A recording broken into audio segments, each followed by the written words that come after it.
Under vicarious liability, a principal is responsible for any tortious act committed by an agent acting within the scope of their employment. But what exactly qualifies as an action within the scope of employment? In Wilson v. Joma, the Delaware Supreme Court considered whether an employer was liable for a tort committed by an employee acting with a dual purpose. James DeMaio worked for Joma Incorporated, which operated an automobile service station.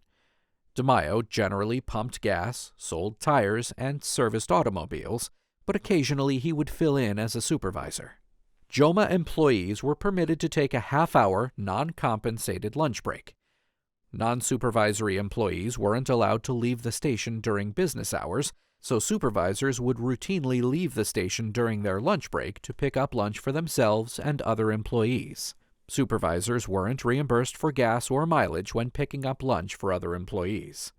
One day, while out picking up lunch for himself and his co-workers, DeMaio's motorcycle struck Carl Wilson, causing serious injuries. Wilson filed suit against Joma, claiming that Joma was vicariously liable for DeMaio's tort. Specifically, although Wilson conceded that DeMaio was on his lunch break at the time of the accident, Wilson asserted that the dual-purpose rule applied, and DeMaio was acting within the scope of his employment because DeMaio's activity also benefited Joma. Joma moved for summary judgment, arguing that DeMaio wasn't acting within the scope of his employment because he was on his lunch break at the time of the accident. The trial court agreed with Joma and granted its motion. Wilson appealed to the Delaware Supreme Court.